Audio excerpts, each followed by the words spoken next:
ناوي أفضل يعني كي نناقش بهدوء أكثر. يعني هل تعتقد بالفعل أن مصر ما بعد مبارك ما بعد الثورة هي غير مصر مبارك أو مصر ما قبل الثورة، حتى فيما يتعلق بموضوع على قدر الحساسية الآن كالعلاقة مع إسرائيل بكل ما تكتنفه وتحديدا اتفاقية كامب ديفيد؟ هل نحن نشهد تغييرا ما على هذا المستوى؟ أنت استمعت إلى ما قاله سيادة اللواء حسام سويلم أستاذ شناوي. أما بخصوص أولا هو بالتأكيد مصر بعد مبارك غير مصر في عهد مبارك. ما يخص بالعلاقة مع إسرائيل كل القوى السياسية بلا استثناء بما فيها حزب النور وهو الأكثر تشددا وهو الحزب السلفي، الوجهة الإسلامية الوجهة السياسية للسلفيين، أعلن أن الأمر قيد النقاش وأنه لا يمكن إلغاء اتفاقية كامب ديفيد. مسألة التعاطي مع شأن العلاقة بين مصر وإسرائيل، هذا شأن له ارتباط بالسياسة الخارجية المصرية، وهذه السياسة لا يقرها حزب أو جماعة أو حتى مجموعة منظمات مجتمع مدني أو غيرها، وإنما يقرها منظومة كاملة من الجيش والشعب وتشكيلاته السياسية ومنظماته الحاكمة سواء التشريعية أو التنفيذية، لأن هذا الأمر أمر خطير، ومعنى إلغاء الاتفاقية هو إعلان الحرب. عندما تكون الدولة جاهزة لذلك فإنها سوف تفعل بتوافق كل أطرافها. أما بالنسبة لما تقول به إسرائيل تعلم جيدا أن الحرب مع مصر سوف تكون المسمار الأخير في نعشها. دقت مسامير كثيرة على مدى سنوات وجود هذا الكيان الغاصب، ولكن الحرب الجديدة مع مصر إذا كانت إسرائيل تسعى إليها، وإن كنت أنا أعتقد أن ما تذيعه هو مجرد بالونات اختبار للشارع الإسرائيلي جميل. وللشارع المصري، هذه الحرب ليست إسرائيل جاهزة لها ونحن أيضا لسنا جاهزون لها على الأقل في الفترة القليلة القادمة. جميل. بما أن يعني سيادة اللواء حسام سويلم الخبير العسكري والاستراتيجي، أنا مش همشي من النقطة دي أبدا، لأن يعني أنا سيادة اللواء حسام سويلم بيخلي باقي القنوات الأخرى تقوم بمقاطعته، وهنا لا يجعل أحد يقوم بمقاطعته. يعني نحن لسنا عساكر عند حسام سويلم. اسمح لي أستاذ شناوي، أنا أقوم كده بعصر دماغي عشان أجيب لك خبير عسكري واستراتيجي بقيمة أحد الخبراء العسكريين، أتذكر من كلامه يعني لأنه غابت المسألة الأمنية.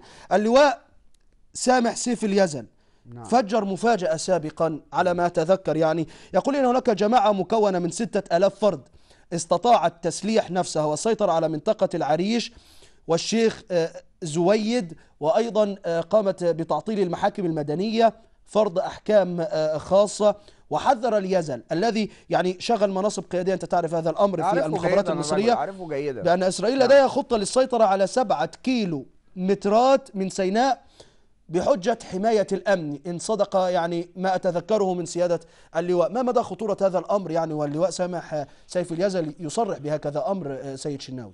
يعني هو أنا عارف الرجل جيدا وله بالتأكيد ارتباطات ليست بعيدة وتحديدا بجهاز الأمن القومي المصري، ولكن ما يقوله اللواء سامح سيف اليزن إن حق وإن جد وإن حدث فإن هذا يعني البدء من جانب الكيان الصهيوني بإعلان الحرب على مصر، ولن ترد المؤسسات الرسمية المصرية، ولكن سوف تخرج الملايين من الشعب المصري مدعومة بالملايين من الشعوب العربية والإسلامية حتى تطيحوا بما تبقى وما سيتبقى من الكيان الصهيوني. جميل. أنا لم يتبقى لي الكثير، ولكن يعني بقى لي نقطتان هامتان للغاية. يعني ألا يمنح مثل هذا الأمر أستاذ شناوي السلطات الصهيونية مبرر للاعتداء على الأراضي المصرية، كما أنه يؤشر بأن الحكم العسكري الجديد كما يحلو للبعض أن يقول غير قادر الآن على حماية حدود مصر، وأن المنطقة الحدودية صارت ملجأ للقاعدة وتنظيمات أخرى؟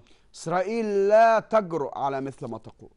طيب أنقل لك وجهة النظر الأخرى. المحلل العسكري لموقع يديعوت أحرنوت رون بن يشاي يقول: كتب استراتيجية الحرب الإسرائيلية لمواجهة المقاومة وعقيدة عمل قوات الجيش عند الحدود مع مصر انهارت نهائيا. ما دلالات هذا الأمر؟ وأوضح بأن الاعتقاد بأن الحدود هي حدود سلام وبأنه يتم تقاسم المسؤولية الأمنية على الطرفين بصورة متساوية ثبت بأنها غير صحيحة، وأن مصر المتشددة تفرض سيادتها على سيناء مسؤولة عن توفير الأمن لإسرائيل ومنع العمليات والتهريب من أراضيها. هذا هو كاتب إسرائيلي ومحلل عسكري إسرائيلي لموقع معروف هو يديعوت أحرنوت.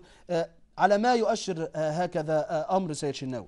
يعني مسألة مناقشة عملية الحروب وإلغاء الاتفاقيات بحجم كامب ديفيد لا يجب أن تكون وسائل الإعلام محلا لها أبدا، لأن هذه عمليات تهييج. الكل يريد أن يقول أنا أعلم وأنا أعرف وما إلى ذلك، ولكن أنا أؤكد لك أن إسرائيل لا تجرؤ أبدا على مهاجمة شبر واحد من مصر بعد حسني مبارك، لأنها من أمن العقاب أساء الأدب، وكانت إسرائيل تسيء الأدب على مدى عصر حسني مبارك.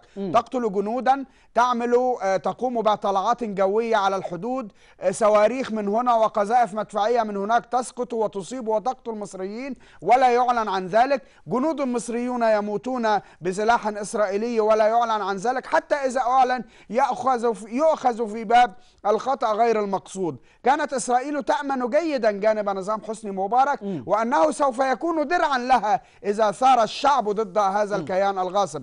أما الآن فهي تعلم جيدا أن الشعب المصري ومن ورائه الشعوب العربية والإسلامية يمكنها أن تفتك بإسرائيل فتكا إذا تجاوزت وفكرت مجرد التفكير أن تطال حدود مصر أو أي شبر من أرض ولكن مصر. أي حرب يعني تحتاج إلى العديد من التجهيزات أستاذ محمود الشناوي. أنت تعرف هذه لن تكون حربا عادية، وإنما سوف تكون حرب وجود بين كيان زرع غصبا في جسد المنطقة وبين الشعوب العربية والإسلامية التي تريد أن تأخذ بحق كل شهيد سقط، سواء فلسطينيين أو يحمل أي جنسية أخرى، وتأخذ بحق القدس الشريف الذي ينتهك كل يوم وكل ليلة. بيستعجلون أستاذ شناوي.